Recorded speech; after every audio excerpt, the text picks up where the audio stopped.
part of what makes me such a slow writer is that I do want to be one take Hove. I'm like, no, let's get it right in the very first time, right? And so, I blame Jay-Z honestly for some of it. First I got your voicemail, then I got you. We can meet in person or maybe on Zoom.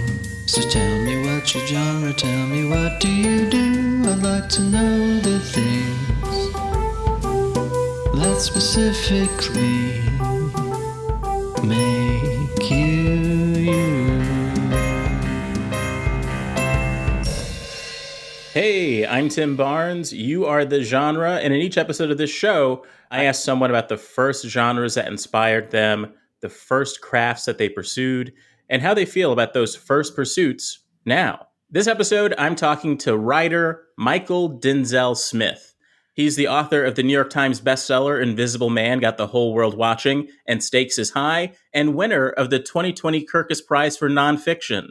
His work has appeared in the New York Times, Washington Post, Harper's, Oxford American, New Republic, The Nation, and more. But I first heard of him when a mutual friend of ours told me about a piece that he wrote for Hellgate titled, "It's Time to Admit That the Teenage Mutant Ninja Turtles is a Classic New York City Film." So here's the story. I read that article. I loved it. I started following him on Twitter. And then one day we met each other at that mutual friend's party in Prospect Park. And immediately we started laughing in a way that you just kind of know that you're going to get along with this person. Basically, Mychal reminds me of my elementary school best friends. And it's always great to meet someone who's nerdy and black at the same time. So I was excited to peel back the layers and learn even more about him. For the record, I also interviewed him in text form on my newsletter for something that I call a blank conversation with. It's always a text interview. Sometimes it's through text messages. Sometimes it's through email. We communicated for 3 days via text message, and we referenced that in this conversation.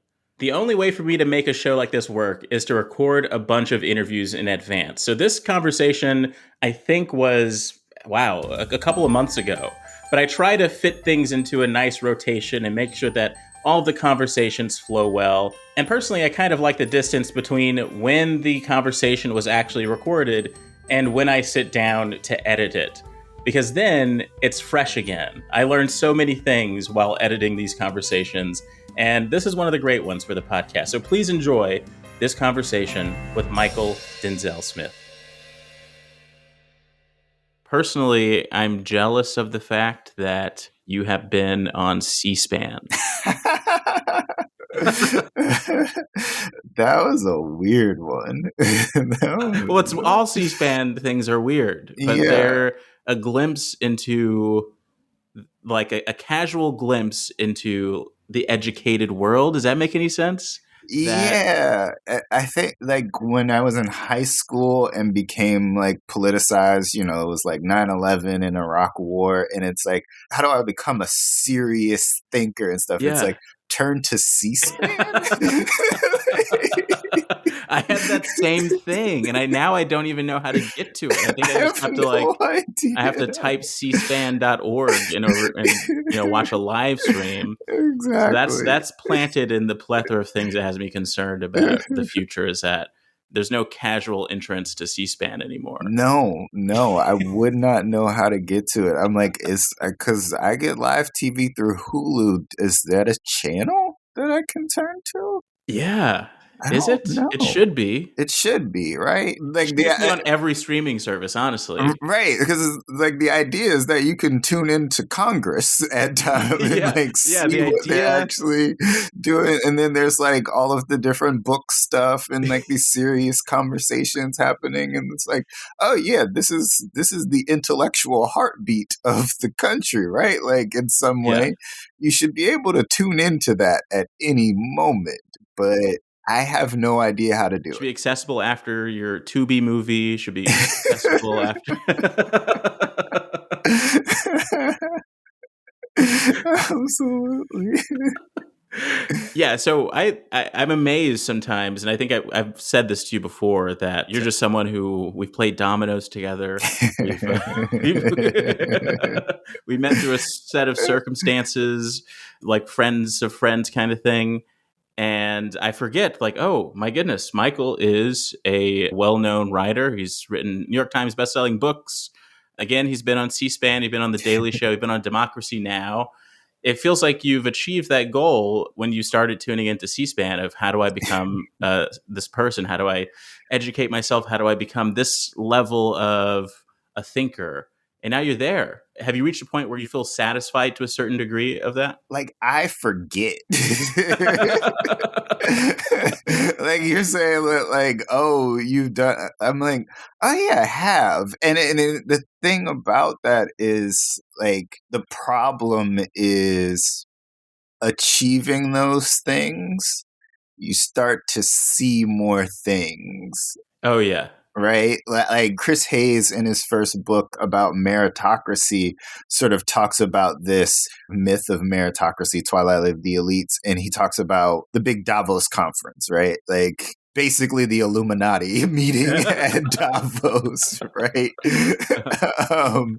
And you can go to Davos and you can experience it and you can be there.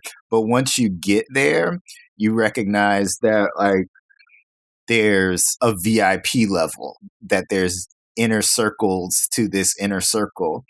And then if you're able to get into that room, you recognize, oh, there's another door over here that leads to a whole other more exclusive, like higher level, like, and you keep wanting to get into those rooms. Yeah. And so we all kind of fall prey to it because of just the way that it becomes ingrained, like this competitive thing, like, oh, I want to beat my peers, or just the appeal of that kind of exclusivity, that kind of specialness. It's something I've talked about with my therapist, like who's wanting to feel special, right?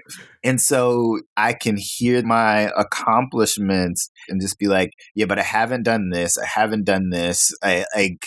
I'm aiming toward this thing now. And there's not really the time to sit back and take stock of, like, what have I done, until you have to, like, do your resume, and then you're like, oh, I've done some pretty cool things, you know. I recently came to this realization that I am at the status that I always dreamed of in a number of ways. I really just wanted to be in the system enough to be able to reasonably gripe with peers that I respect. And I feel like that's all I've ever wanted. Now I'm there. Like, I know what certain things are like, and I just want to be, I want to know the gossip. I want to know what's going on. And that's all I want. That feeling of being in it enough. There's no particular goal. As long as I can enter a circle and I can be, when you know that you're welcomed into the circle of gossip or whatever. That's all that matters to me. That is an amazing place to reach, and also just as a goal, just to be like, look, no, I'm not aiming for all of the stuff that you guys have. I just want to be able to talk about it. Those are the only doors that I look at that I want to open. Yeah. I mean, it's crazy. That sounds like a sci-fi, not beyond the fact that Davos sounds like a far off alien planet. Like it sounds like a Twilight Zone episode, these series of doors. Right. Like you step in and then it's like this even smaller door that you have to go through, and then you got to try to squeeze through. And it's like, you really want to get in there. It feels impossible. You've got to contort yourself in all kinds of different ways, but it's like, I'm damned if I'm not going to try. So you were also on one of my many of the weird things that I do is a text interview series. And so in that, one of the things that blew my mind, and that since you said this, I try to bring into my style whenever I can, is that you map out exactly what you want to write in your mind before you write it. You don't sit down and outline it on paper. It's all in your head, which makes it feel like you're very active you have a very active mind. Like your mind is always moving, basically. To a fault, right? Like that I can't find moments of calm because there's too much firing and too like I want to be better. I mean, better is subjective here, but the problem with that is what does get held, what gets left out. And I feel my feeling is ultimately, I forget her name, but like she was interviewed in the Times, her novel was coming out. It may have been Lauren Groff. And she's saying that she writes a full draft of something freehand and then tosses that away and then starts over, and only the things that she remembers are the important things. Yeah. And I kind of think that that's the way that I'm working in some ways, where I'm trying to map things out and then putting things down, is that like if something gets lost, then it wasn't that important. But the thing is, I'm also losing sometimes things that I feel like are really great sentences or really great ideas. And I don't have a place to then go back to them and like mine that. I'd like to be a little more practical in that sense of like, let me at least jot some things down. I like use the notes app quite a bit to sort of like collect these various thoughts. Yeah. But it does force in some ways the process that I do have of that curation, right? Because your mind can't hold all of those things at once. Right? Yeah. Like you can't hold all of those things and all of the things that you need to do on a day-to-day basis that are just like routine maintenance and just all the things that life throws at you. You can't hold everything. So how to both be selective and curate the best of the best, but also hold on to some of the things that could potentially lead to something else. I want to develop better systems of doing that. But, you know, the problem is that it's like, oh, it's been working for me, so why change it up? And there is something to that too, because I think even in stand-up, it's like you can write down your set list and everything, and think that you're going to say exactly what you have on paper on stage. And usually, when you forget something, it's telling you that it's not strong enough or not worth. Like it needs to be reworked in some way. Yeah, I had a similar like with my students. We were talking about doing readings because like what they don't tell you about being a writer unless you just like sort of intuit it is that you have so much public speaking to do and you do a lot of readings. I'm like, I'd signed up to write. That was the bargain here. But reading is its own performance, and like you can stick to what's on the page, but what if in a moment you recognize that like, oh, there's a better word choice here, or there's like a way of cutting a sentence here that, and if you dedicate yourself only to what's on the page and you're like, no, I have to read, you're missing the performative aspect of it, and you're missing the opportunities for that sense of play, improvisation, all of those things that like being locked into to the words on the page don't allow. And that I think always trying to leave room for that stuff. I like structure a lot, but I want a structure that leaves room for some flexibility so that I'm not, everything has to land at this exact time and this doing all of this, leaving space for the creative, right? Like you can't do it without that, to me.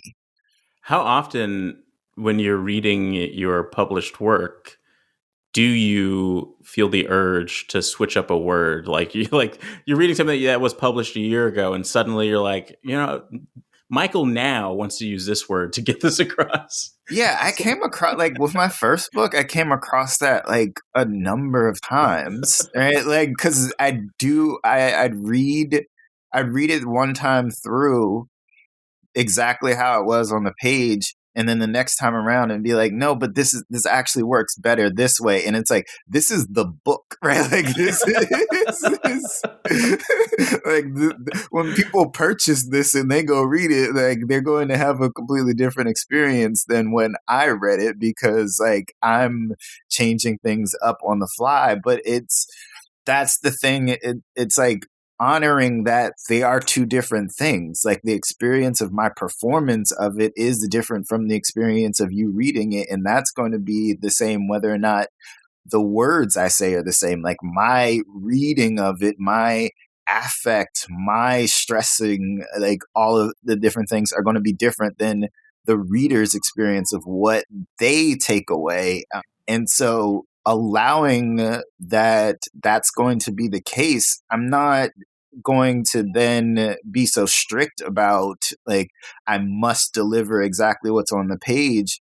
And yeah, it happens with stuff that I'm prepared and been like, I've worked on this. This is great. Everything's good.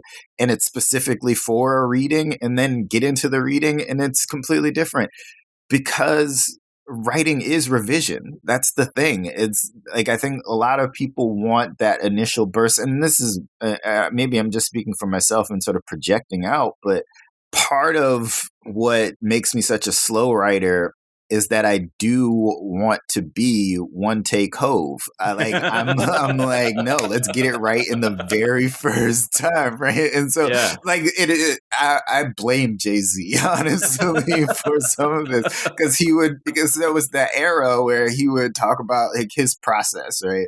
He's going into the studio, he's listening to the beat.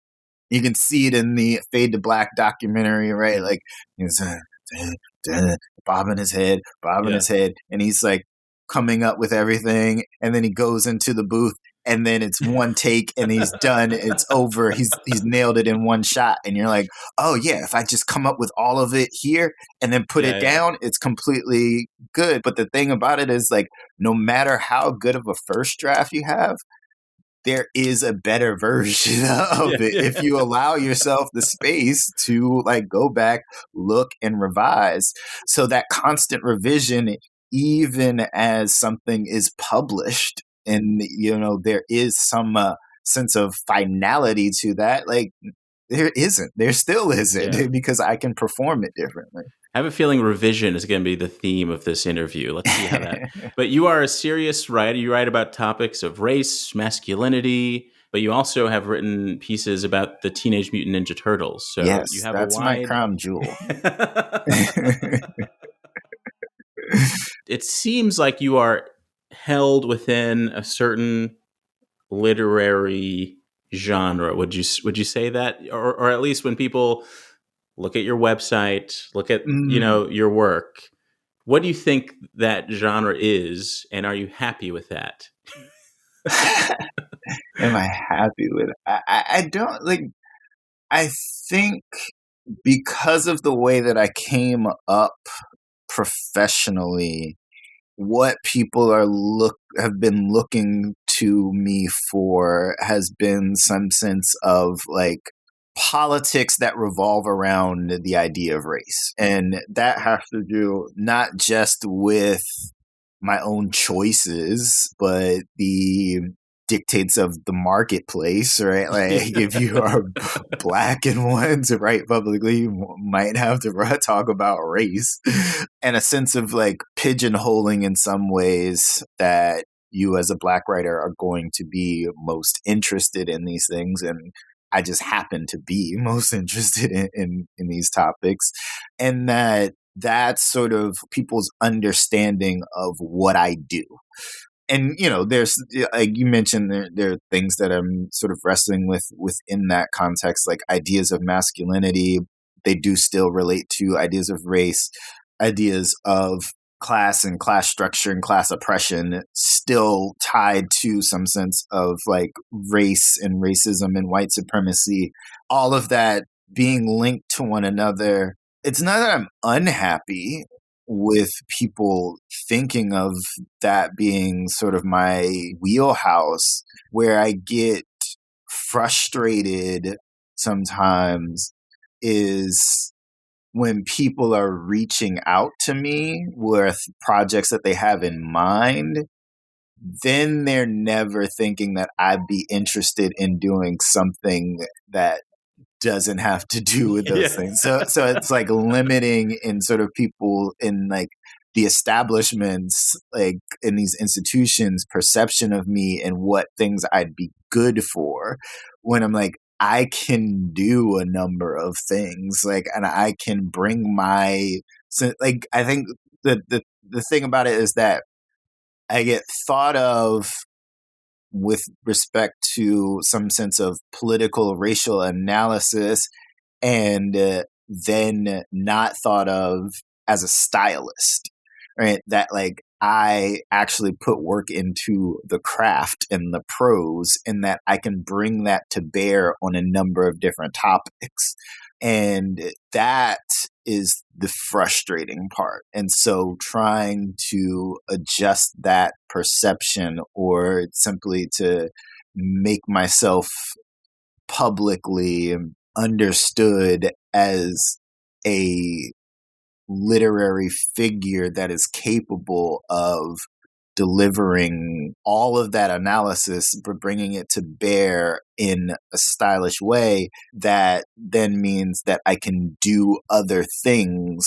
But the thing about it is that also there's part of me that's like, but this is also a political project to me, right? Like like I want to be involved in these conversations. I want to bring this perspective. I want to challenge dominant narratives that pervade the discourse around race and racism and blackness. Like, I want to be able to do that because it does feel so vital and does feel so connected to so many other things.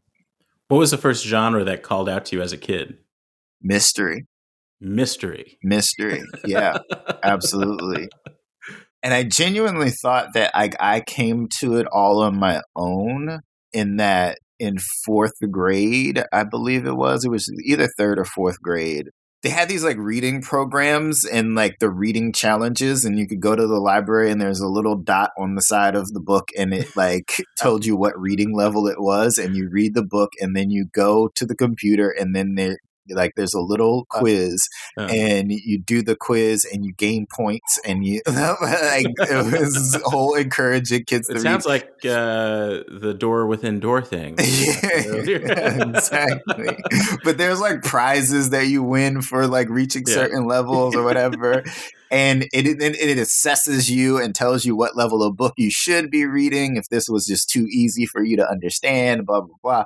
And so it was like, okay, my mom would always brag about how I was reading since I was 3 years old because I asked her to teach me how to read. But I say all that, like, I needed higher level books at some point, and like for whatever reason, I grabbed this book called The Westing Game, and it's a really famous book at this point. And like for some people, it's like the definitive childhood book, but it is this really well constructed mystery around this inheritance from this really rich guy who then sets up this game that everyone has to figure out who is responsible for his death, and these hidden characters. It gets into a whole thing, and it's like really. When I read it, I was like, this is the best book ever. I love trying to figure out who was the killer, like all of this stuff. Yeah. And it was like, yeah, I think like mystery started to appeal to me. And then I was like, I'm going to search out all of these mystery books. But that was the one that always stood out. And like, I have a copy now that like I bought a few years ago because I was like, I really just love The Westing Game. Let me reread it as an adult. And I was like, I still love it. I still love like the unfolding of this mystery. But then actually in thinking about it, you know, my mom passed recently.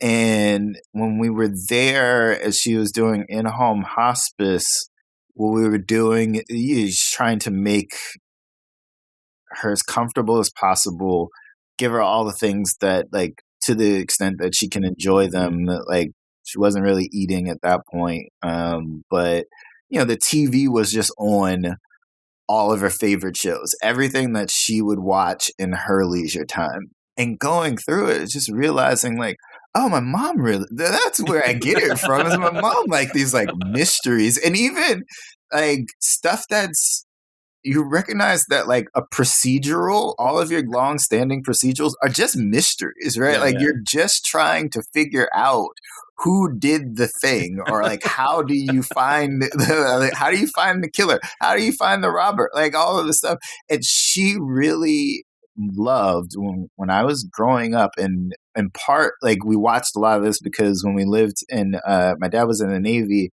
When we lived in Italy, these were just shows that were available in English. We like had like one channel, I think, that was English.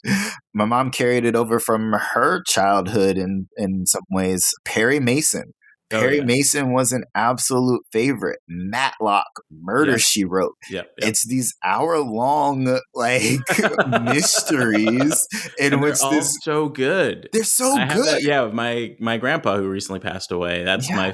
my go-to memories are watching those shows with him. They're so good because in part because of how neat they are, right? Yeah, Like yeah. it's just here's an hour, here's this like really smart, great detective like figure who is going to piece together all of the things that aren't quite right about this situation. Yeah. Right? Like Perry Mason and Matlock are both defense attorneys, right? Like they don't have to solve the crime itself. Yeah, they're Like, true American heroes. They're like, yeah. all they have to do is defend their client, right? Like they just have to provide reasonable doubt. That's it. They don't have to have bulletproof evidence that like this person did, but they go out in search of the absolute truth. Like, actually, no. And they get the person on the stand that actually did it, and then they like grill them with all of the different pieces of evidence that they've put together. Yeah. And it's Murder She Wrote's funny because I revisited Murder She Wrote recently because it's streaming on Peacock. And like, if Jessica Fletcher shows up to your town, like somebody's dying, I would just ban Jessica Fletcher from coming.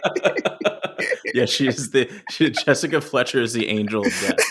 truly, because she's in like Maine or wherever it is that she lives, and there's a bunch of episodes set there, but a lot of it is her traveling, going to these other places, and it's just like as soon as she arrives, whatever conflict that has been brewing, somebody dies. And it's like, well, maybe if Jessica wasn't here, we could have had some conflict resolution or something. I don't know. But again, it's just this sense of something is wrong, something bad happens, and we just need to figure out how this happened, who's responsible, and we tie things up really neatly. And I love that. Like, I love a neat conclusion to things, and it offers something that just is a solve to my soul. Because, in part, because I think like the understanding is like actually out in the world there isn't, right? Like there is no neat resolution to anything because everything goes on past that moment, right? Like you can think that you've resolved the one thing, and then it opens up all of these new possibilities. I don't know how it happened. I don't know why, but I have developed chess as a hobby. Not original, right? Like not an original thing. Not the Hove thing to do, But that's the thing in chess where you think you solved one problem, but you have new weaknesses that you have to address. And like the thing keeps going on and on and on. There's no neat resolution to like just the one problem. New problems arise. And that's what life is, right? Like you think you resolve just the one thing, and then there's new obstacles, new challenges to face. And it's like, no, in a mystery, things get wrapped up and we're done. That is resolution. And like there's just something soothing about that, to being like, yes, we fixed it. That's it. Yeah. There's something wonderfully communal about a mystery on television in particular too, because I can imagine who I'm sitting with you learn so much. You learn who cares about, the bigger structure of it all, who cares about the personal dynamics. And I think that there is a particular Black cadence to, being in a communal space watching Perry Mason or Matlock or something like that. To where you'd be like, oh no, he did it. Oh yeah. And I haven't I haven't experimented with this yet, but I'm sure that if I were to watch, those shows right now, I can, a little ghost of my grandfather will appear and I can hear his voice. I wonder, have you had that while rewatching some of these shows? Oh recently? yeah, like especially like right after my mom passed, like I watched a lot of Perry Mason. It was just sort of that like calming thing, or like that going through that morning and just being like, here's the things that my mom loved. Listened to a lot of Luther Vandross and Earth, Wind and Fire as well, and like, but watching it and hearing my mom respond to the TV in my mind, right? Like when a character would do something, it's like, oh no, she didn't to say that, like something like that, like is ever present, and that like you started talking about that communal experience and that particular Black cadence of like bonding through our reaction to the thing and building upon one another and like one-upping one another in our response, and like that is something that is really appealing, especially when you're talking about like these mysteries and then people develop their theories and it's like, no, I told you, didn't I tell you that was going on? Didn't I tell you? I feel like what actually truly makes Matlock work, though, what makes it a brilliant show, is that the Andy Griffith Show, the old show, black and white, takes place in a mythical, timeless America where racial issues somehow don't exist in this southern-seeming town. Don't exist at all because there's no Black people. That's But suddenly in Matlock, you've got Andy Griffith, acknowledging race and all of the layers of it. And I think that was like refreshing, particularly to Black viewers, that now like you got Andy Griffith again, but he's in a world in which no,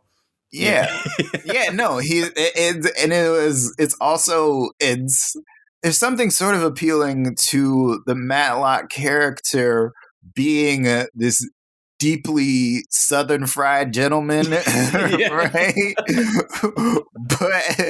but like looking for justice, right?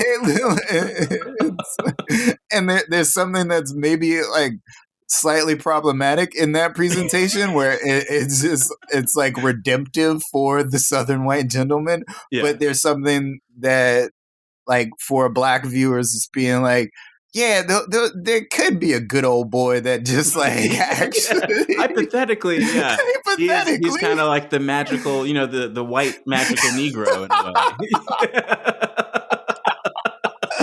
Matlock is white magical Negro. This is great.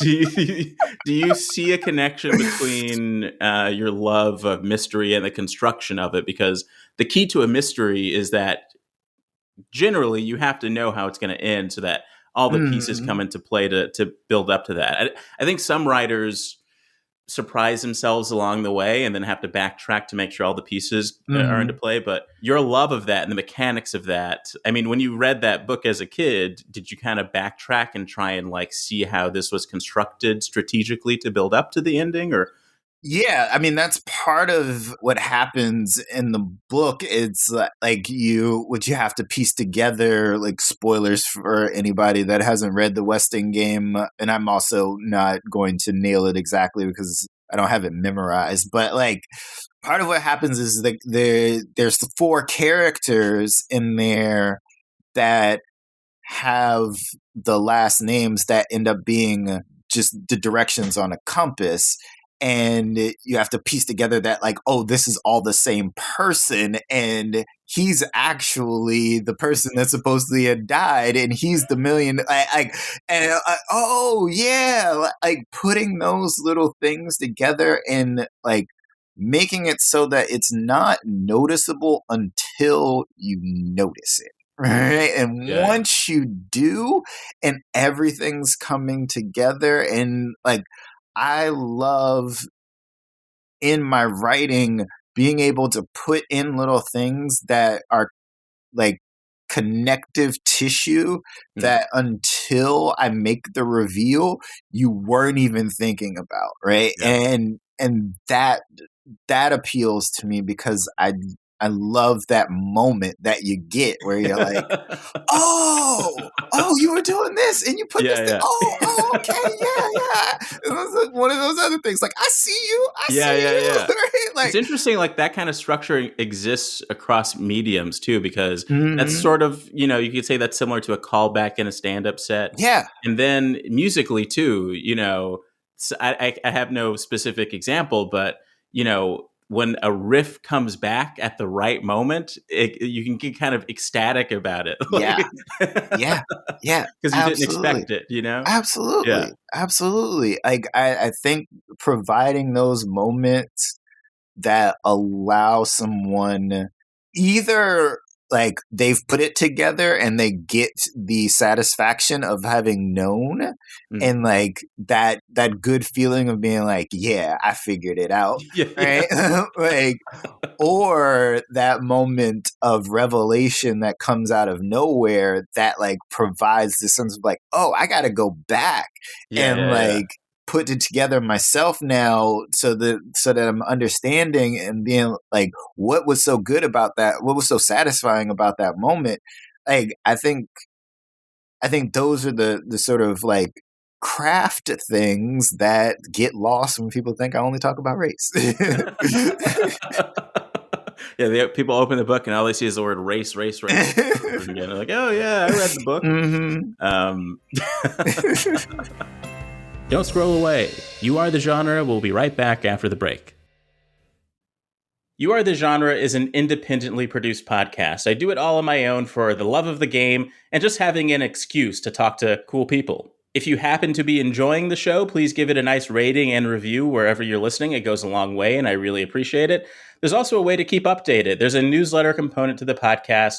You can find a link to it in the show notes or at youarethegenre.com to get regular updates on the show and other things happening in my life. But if you'd like to support the podcast financially in some way, you can upgrade to a paid subscription to that newsletter, which gives you advanced episodes of the podcast, plus other goodies. As you probably know by now, I typically use this break in the middle of the show to promote something that I've just been enjoying, something that I've experienced, something that I saw. This one happens to be a sort of indie film festival in Brooklyn. I guess that's how you could describe it. It's called Tootsie's Video Vault. And I recently co-produced, co-directed, and co-starred in a short film called Chemistry Test, written by Andrew Sanford, co-directed by Jim Fagan, that premiered at this showcase called Tootsie's Video Vault at Littlefield in Brooklyn. It's a showcase of weird and fresh videos from local artists and filmmakers, and it was a beautiful experience being there. I think there were something like 28 short films of various lengths, all of them really funny, and I kind of forgot how exciting it is to hear laughs for something that you poured energy into documenting on videotape. It's just a really good time, an incredibly curated event, and I hope it lasts for years. I'd also like to highlight the fact that I co-host another podcast called Yub Nub. It's a Star Wars-focused podcast. We're dedicating this current season to George Lucas. We're calling it the Summer of George. So we're talking about all of the media that influenced George Lucas in the creation of the Star Wars franchise and all the media that he made himself leading up to the 1977 release of the very first Star Wars film. So really, if you are enjoying this show and you want to hear more of my voice, you should subscribe to Yub Nub in addition. In fact, in the very first episode of this new season of Yub Nub, we interview James III, who was one of the first guests on this podcast. So again, please give You Are the Genre a nice rating and consider subscribing to the newsletter. Get all of the information you need at youarethegenre.com. Now, back to the episode. Where were we? What would you say the first craft was that you pursued then? So you had this interest in mystery. What was the first official thing that you were like, this is what I'm setting out to do? I in college, I went to the newspaper. I didn't even know that we had a literary magazine, so I didn't pursue that.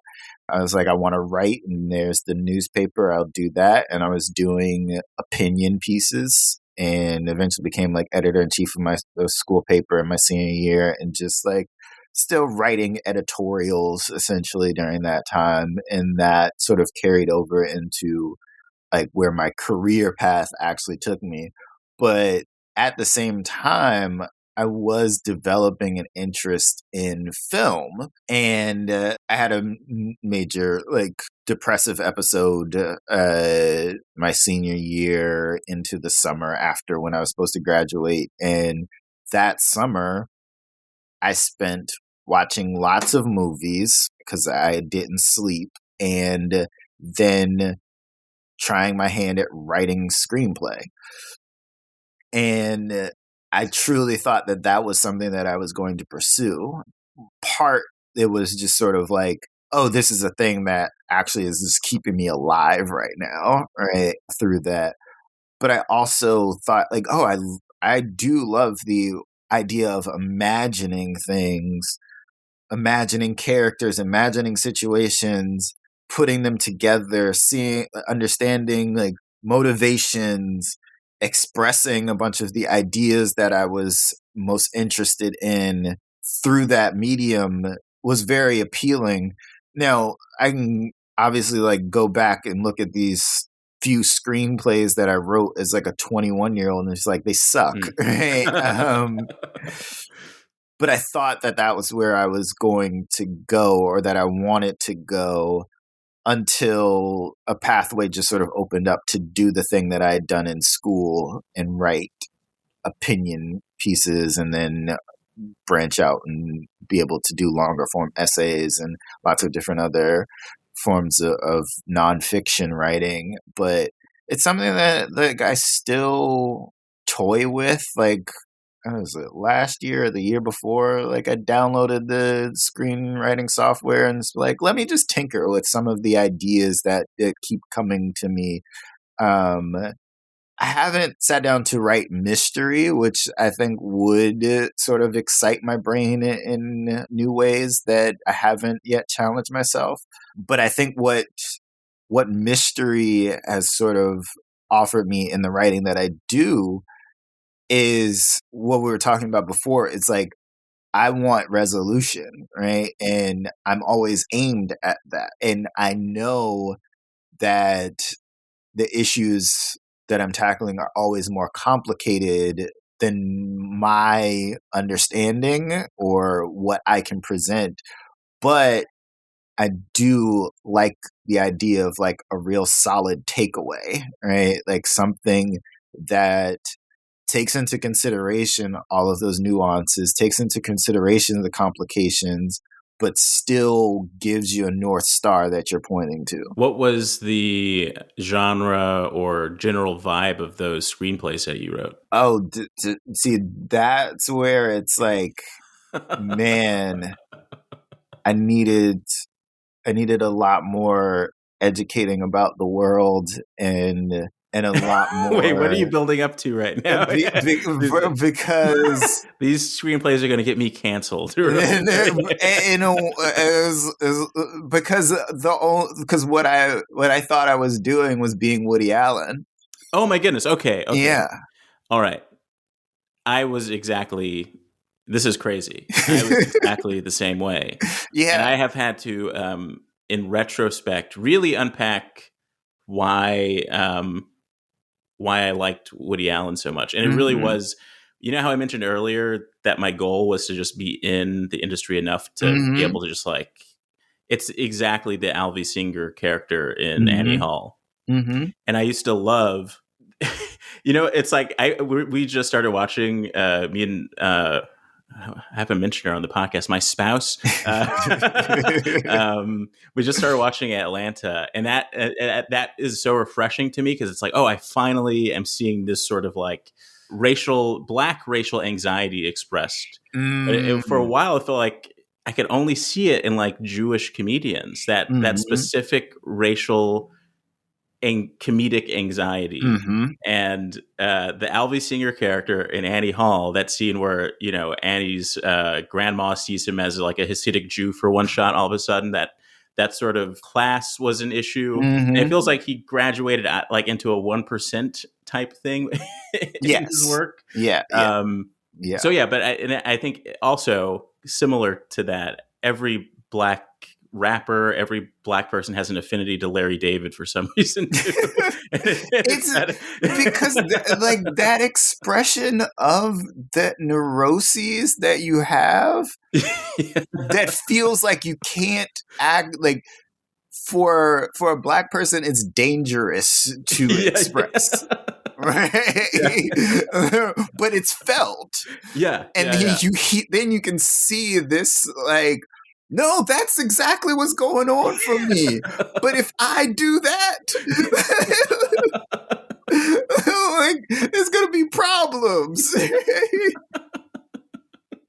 So, my tangent aside, what element of that was in those screenplays you were writing? It was that sense that like characters are just talking to one another a lot through the neuroses and through like this like philosophical conversation, right? Like, and that there's like basically a central male character that is trying to navigate a world in which he feels like the feeling of his smallness, but like actually, if you actually peered into it, like has a lot of controlling and manipulating behavior that like goes unaddressed, right? But like my first screenplay was this sense of comeuppance for that character that like actually all of those things that you're feeling, that you're going through, you are projecting out this sense of inferiority that is then controlling and manipulative and harmful. And like, here's a character that's actually going to challenge you. And I think that that's a thing that the Woody Allen movies like don't really have so much is that like we're supposed to feel for the character that like is in love with a 17-year-old, right? Like we're supposed and that's the other part of it was like I had to realize like I was in high school watching these things, and so the gravity of the specific Manhattan scenario didn't no and I think Yeah. I bought into just like the ways in which Woody Allen and his films had been like praised is like, no, this is a work of genius. And even if there are things that are uncomfortable, you have to recognize the genius within it. And so like that was me sort of searching for like, okay, what's genius about this? And like what's genius about like using New York as a character here? Are we not going to talk about the fact that he's like dating and it says he's in love with a 17-year-old? Okay, we're just brushing aside, just brushing that aside. Okay, no, just not dealing with that. And at that time, I think that there was also a desire to not be seen as someone that cared about stuff like that, right?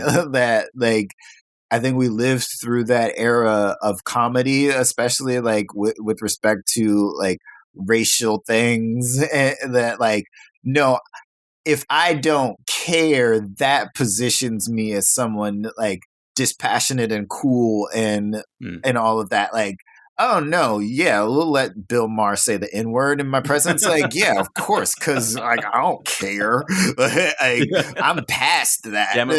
You know, and I think that there was this sort of attitude toward like art and creation that was like, no, artists need to feel free to explore all of the depths of these things. And it's like, yes, they do.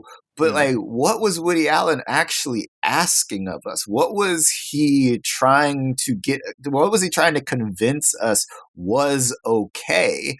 And he does, like, Manhattan, you have to recognize that he's asking us to believe his manipulation of this 17-year-old girl is totally fine because his character is dealing with his own sexual hangups and all of this. Like, we're supposed to be okay with all of this.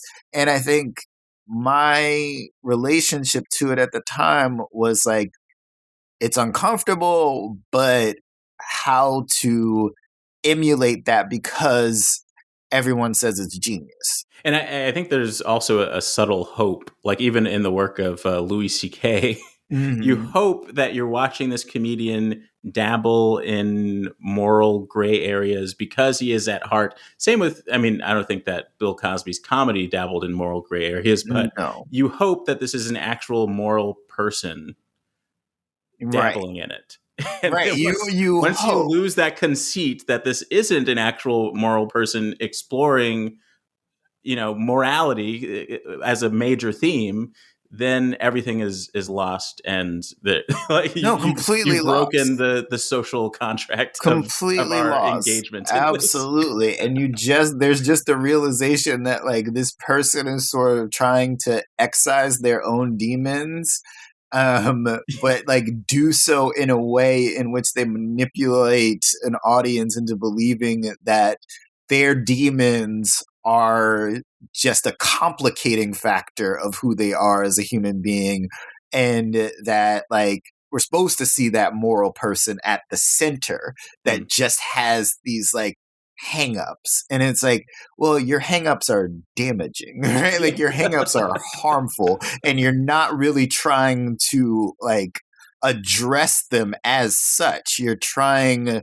to convince all of us that like we need look away from those things to believe in your like core. And it's like, well, your core is still hidden, because yeah. Well, so you were making these, and I feel like I know exactly the type of thing that you're talking about, and I think I understand exactly why you feel this odd distance from those screenplays. Oh yeah. Have you looked back at them? Like, no. And my first one was like full of voiceover, and it was like, because I wasn't prepared at that time to. It was 21, and like maybe there's some like true geniuses and prodigies and things that like master this, but like I didn't have any life experience, right? Like I didn't know people in sort of way, so all that it was just like get a character to say all of the things that I want them to say, right? Without developing any sense of interiority for multiple characters, and how they then interact with one another, and how did their different idiosyncrasies like mesh or clash, or like any of like all of that escaped me. It was just like, I got things to say, put them in the mouth of the character in voiceover, like, and there you go.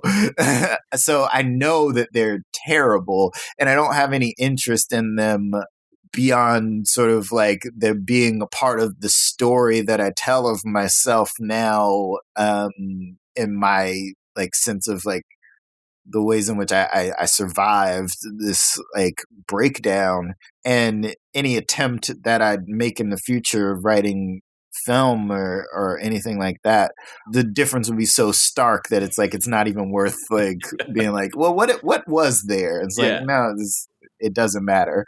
And it also feels like that, you said this, but that type of project is you trying to prop yourself up as a character, trying to define yourself, which feels a lot like, for me when I was starting out in comedy, trying to figure out like what's my persona. And I think there is this sense of character building in all of our careers. Do you think that you built the Mychal Denzel I'm going to say Denzel Washington.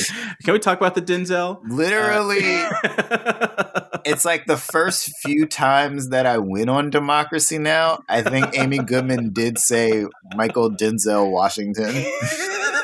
I think it took her several times of me being on the show and clocking that she had done it before she corrected that.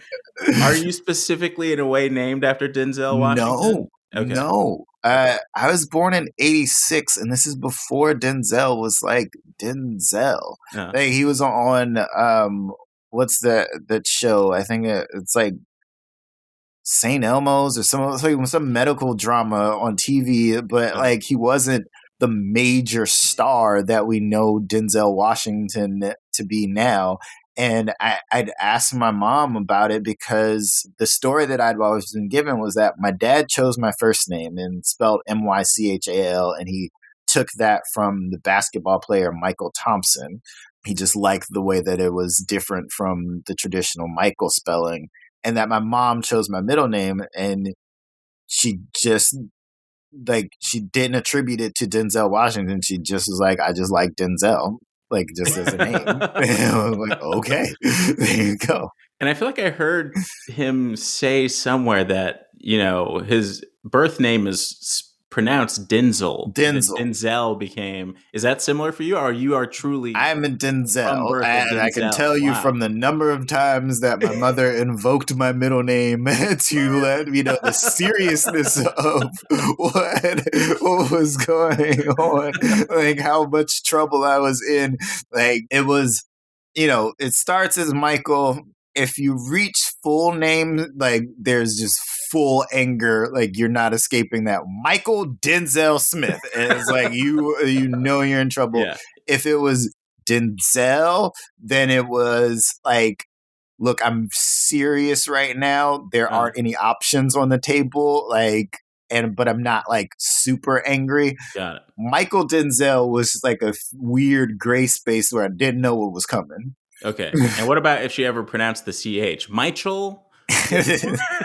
No one did that until high school, actually. And then it's this group of girls who like found out how my name was spelled and be like Mychal, and then that graduated to them calling me my child for several years. But you as a Black intellectual. Yes. Yeah. Before you became the intellectual that you are now, did you invent a character for yourself that you were trying to embody?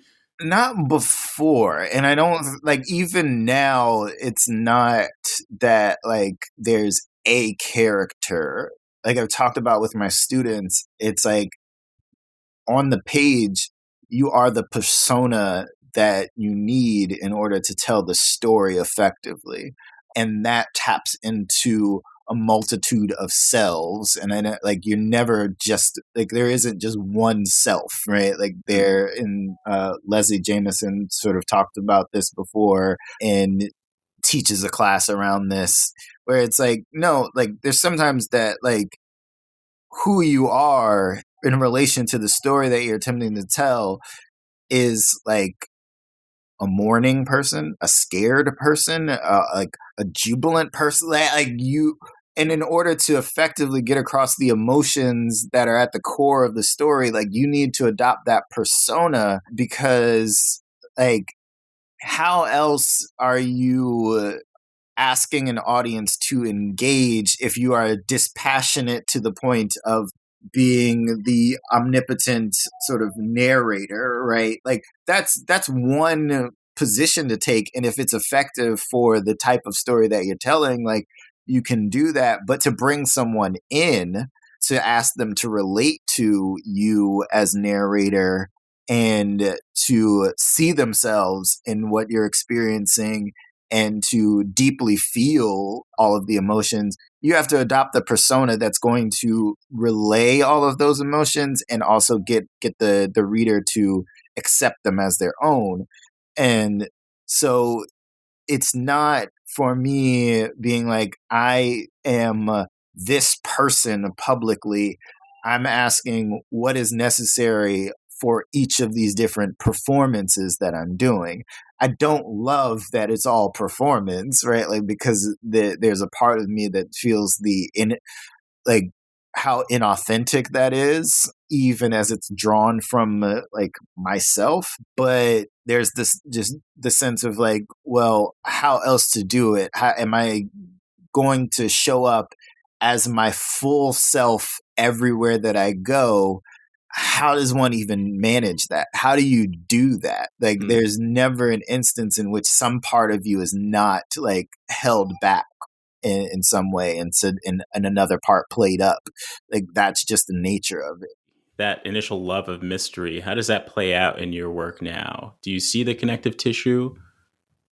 I think, some of the structural things and like how mystery's story like comes together with these little nuggets throughout that you're meant to notice or meant to miss, and like then come back and like piece things together. Like, that is instructive for me with respect to craft.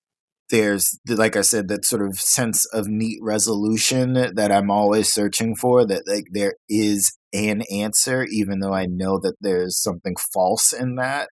But I like those, and I think that it runs against sort of literary convention, particularly with respect to the essay, that like things should be open-ended. Like, there should be no specific conclusion drawn, because like it doesn't leave space for all of these other possibilities and potentialities, and like for a reader to be able to fill in their own sense of like what they're taking away if you're providing a neat resolution in that way. But like, there's just something really satisfying to me in that, and that's what I'm always searching for. But I also, I think that it relates in some ways to what we were just talking about, in that like persona thing, in that like I'd like to remain a little bit of a mystery, and like only the people that are willing to sort of put like every time that I have to do or am asked to engage in the astrology stuff, it's like Scorpio's mysteries, right? Like, that's just what we are, apparently. And it's like, no, but I'm like, yeah, because what I'm asking is for the person that wants to know me to do a little work, like to do a little piecing together of these things. And it means like, for me, like, oh, you're actually interested in me, and you're trying to know.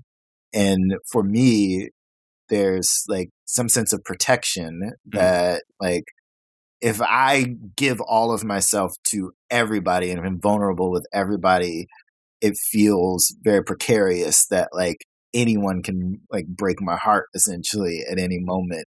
But if it's only the people that have worked toward like knowing me and figuring out the mystery, then that's a selective few. The Davos doors again, like it's exclusive club.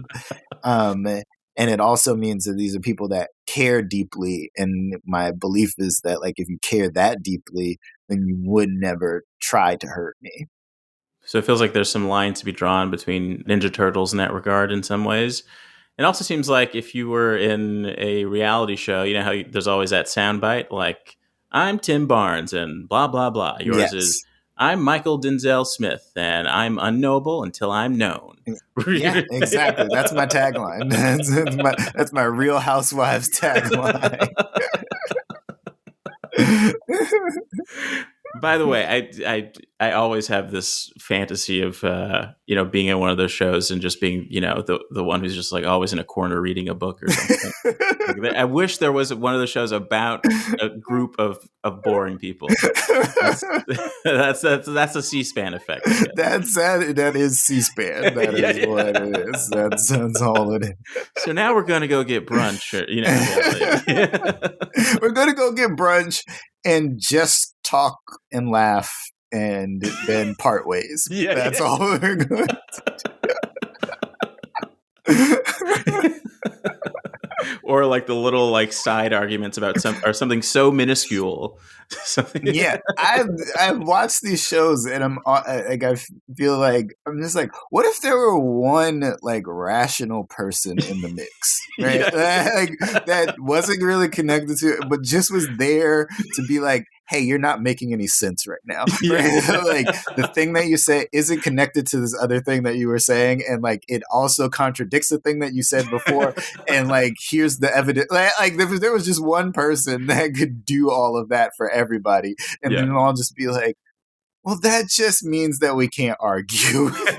Yeah, basically the one sober person. That's how. Well, awesome. I guess, last thing is if you have any advice for people out there who want to become their own version of you or who aspire to similar things. Do something else. Do something else. I love what I do. I feel like I'm good at what I do. I think that it is very difficult to do. Right. And it's not me trying to big myself up even further to be like, I'm just so capable. I'm just like, no, it's exhausting. It's exhausting to hustle this much. It's exhausting to feel, particularly in the early days of my career, the precarity of it, navigating a media landscape where there's just never enough money, never enough jobs, like to feel in competition with people for the little bit that there is. Like, I'm like, is all of that worth it? And it's like, you got to really feel some passion for that, for doing that, to sustain it and to get to a level in which you are like comfortable enough to be able to do the things that you want to do and not feel on the edge of like survival. But then I say all of that and I'm like, well, what creative industry exists in which that's not true? So it's like, either just don't pursue anything creative or like accept the hustle. And I guess that would be the ultimate like advice, would just be like, you have to accept the hustle. Well, I'm always a little jarred when I'm interviewing someone who is so succinct with their answers. You know what I mean? That's that mystery lover. And you just like get to a neat conclusion. What is it? That's it.